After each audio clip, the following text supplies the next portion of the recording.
I think we have everything set up now. We're got our little thing set up on Facebook Live, and we're recording here on Zoom. My name is Aaron Surma. I'm with Juno Suicide Prevention Coalition and NAMI Juno. And we wanted to have a little semi-impromptu conversation today about mental health and grief.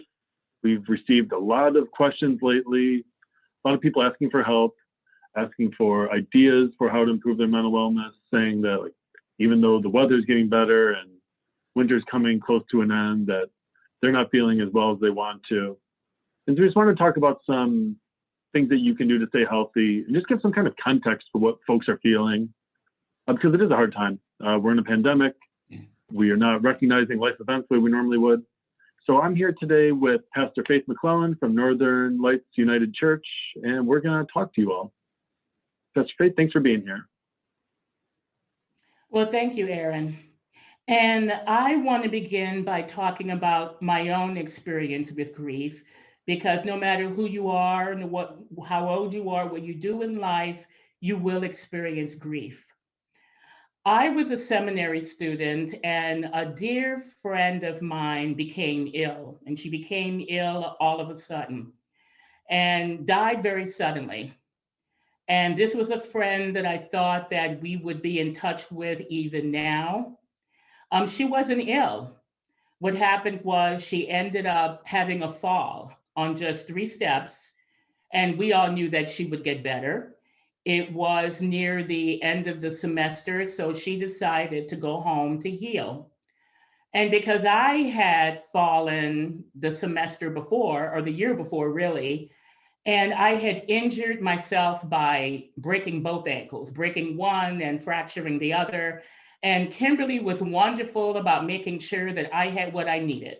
So she would make sure I had rides to class, and she would make sure that everybody bought me food because I wasn't able to cook at the time. And I told her I was going to do the exact same thing for her when she broke her ankle.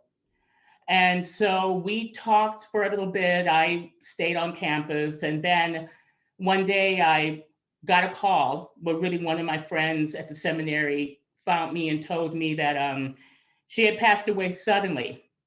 She had a blood clot. And the feelings I felt was shock, disbelief, denial, anger, sadness, insomnia, loss of appetite.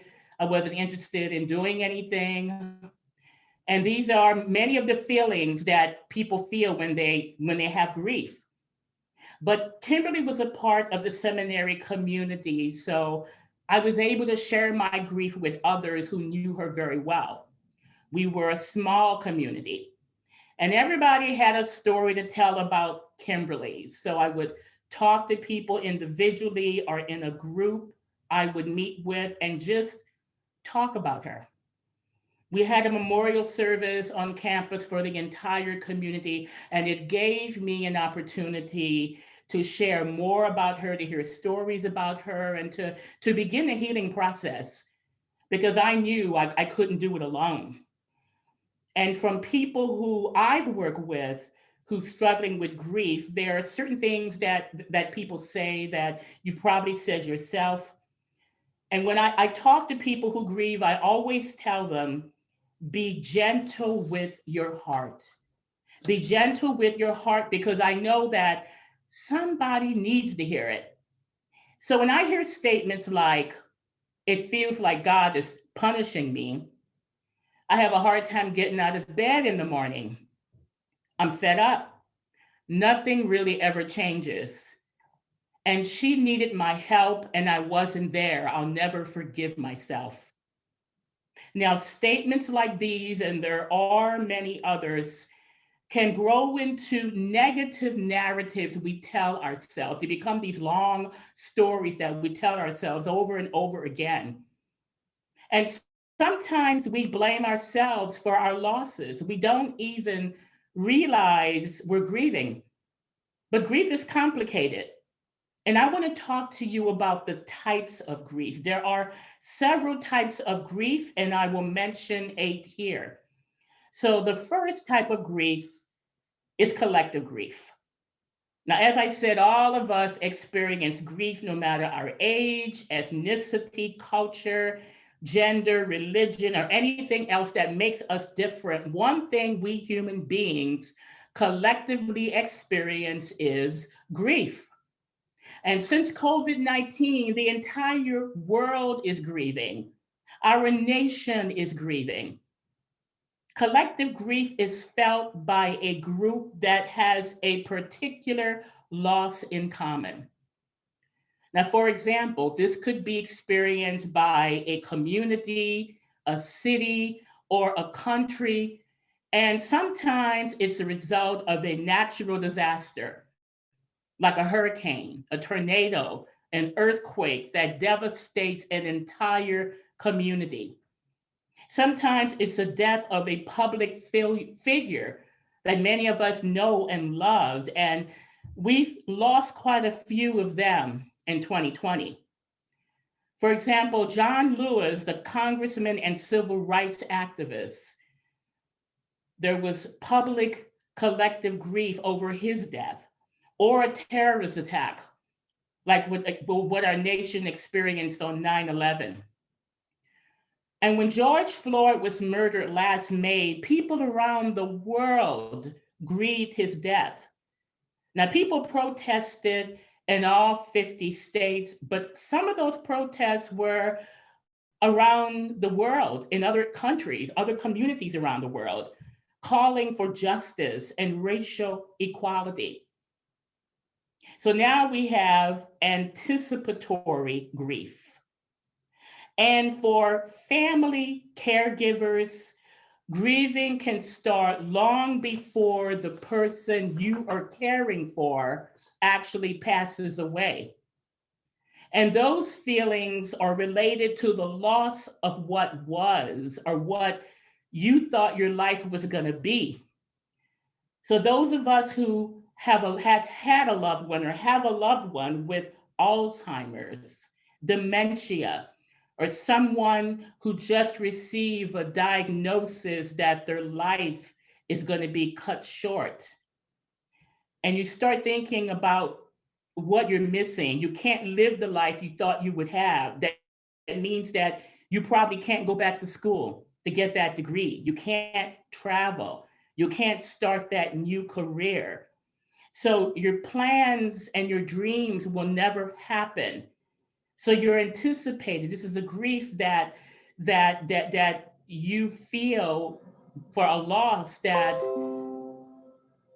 has died because you know that you won't live, or you feel you won't live. So you start grieving early.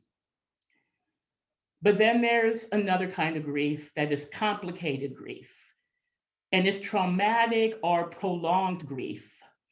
And it's grief that becomes severe in longevity, and it significantly impairs the ability to function. And it usually includes looking at the nature of a loss. So, was the loss violent? Was it sudden? Was it multiple? Were there multiple deaths? What kind of relationship did you have with the person? What kind of personality did they have? Looking at their life experiences, where in their life you thinking could you have helped, and or social issues. They could have been struggling with social issues, just being upset because of the nature of the world.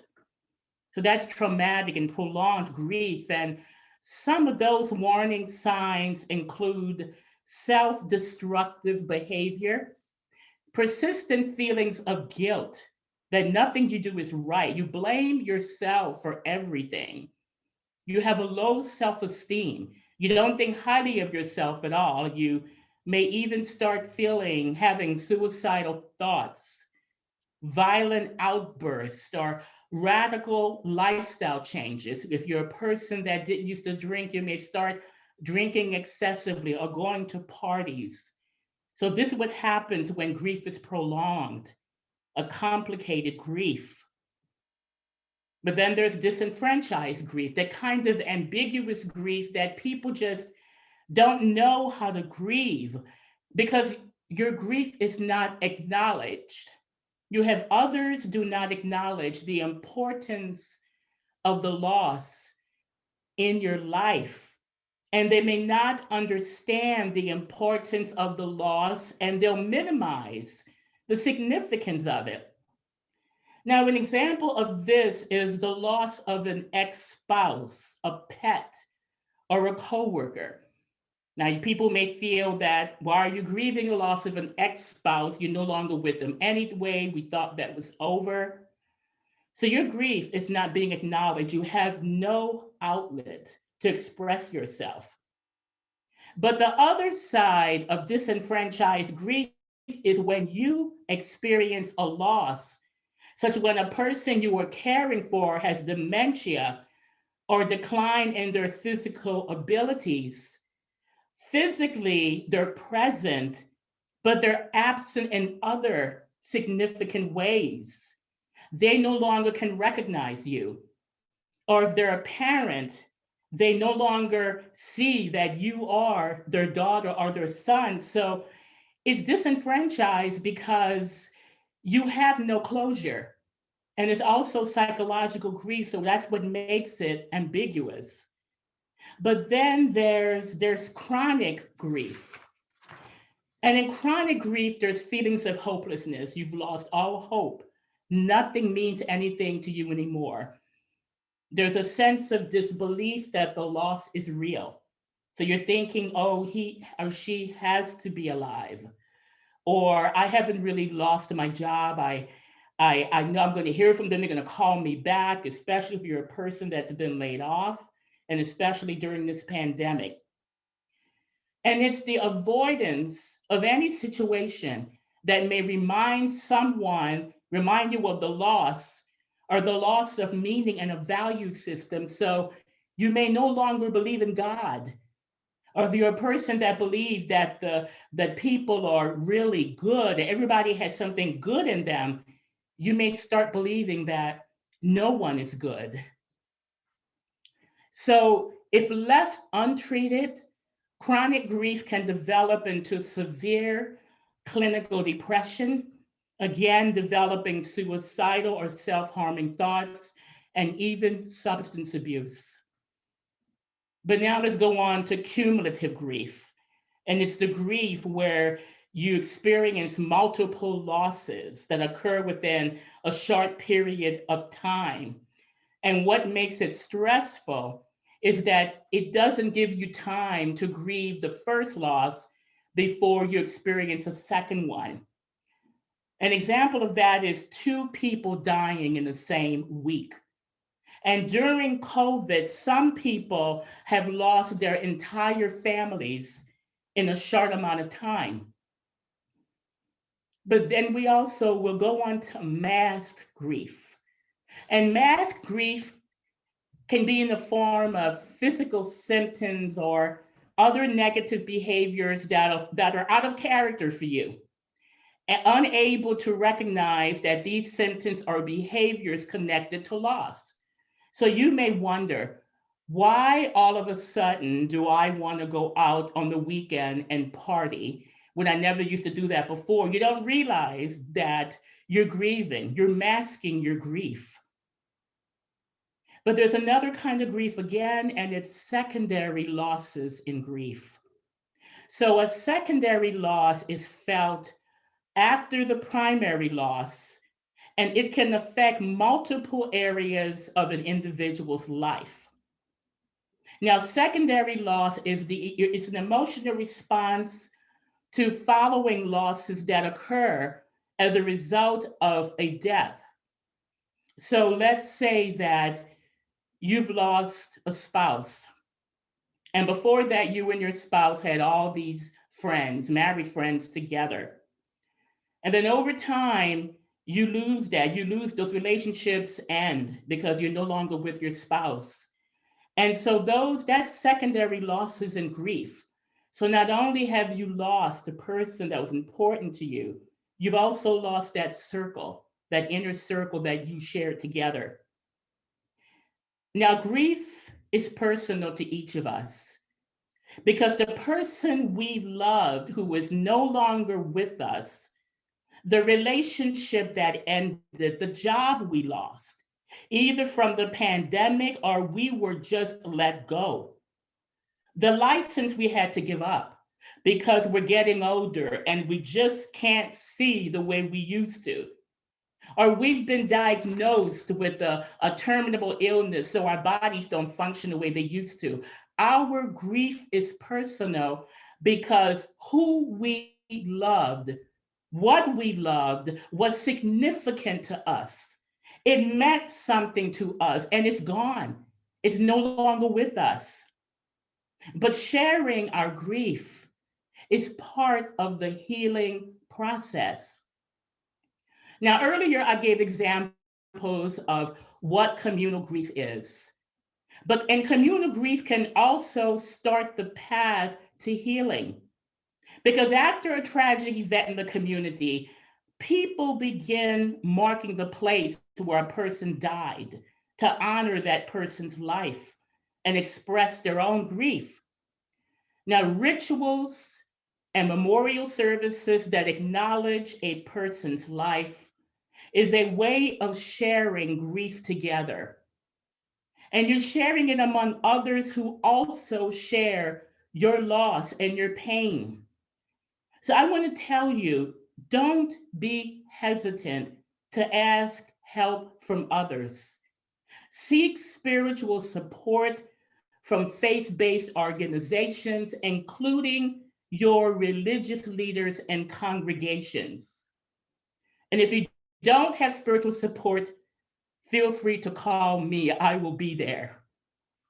But I will also ask you to seek out grief counseling or mental health services, support groups, or hotlines, especially those that can be offered over the phone or online. Now, I want to thank you for giving me this opportunity to speak with you today. Know that you're not walking alone. The Juno Suicide Prevention Coalition is walking with you.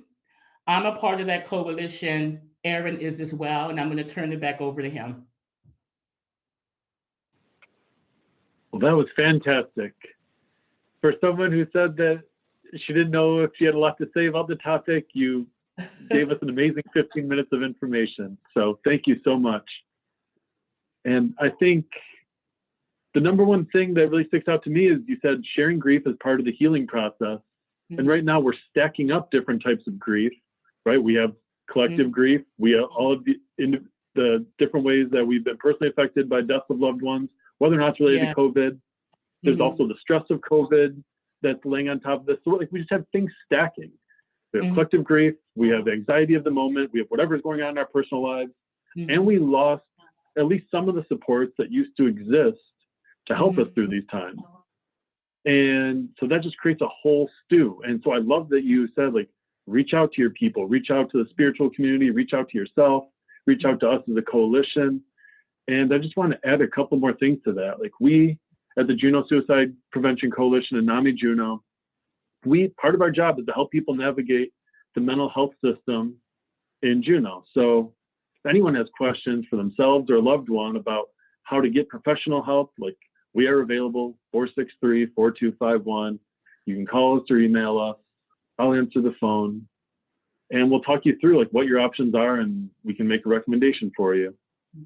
And finding those supports in your life that do exist, that are still helpful because we don't have as many options, is great. So like, what are those friends that you can speak with? What are those social groups that still are meeting in some capacity just to feel a sense of connection with others? I think that there's some things that have been kind of turned into buzzwords in the background of our mind, like staying connected. Like, you know, we hear that in commercials so often that it kind of loses meaning, but it is still real. And we all do have some supports in our lives. And so just remembering to do the things that are helpful. I think a lot of times we think of like self-care and reaching out as like doing something new. It doesn't have to be doing something new. It can be doing that thing that you know that works and choosing to do it in the right moment or doing it more often. We don't all have to like learn an instrument or become marathon runners right now during pandemic. Like we can just use the supports that still exist to us, that are still available to us, and take advantage of them. And then the very last thing is the Alaska Care Line. The Alaska Care Line is a free 24-hour a day, 7 days a week service.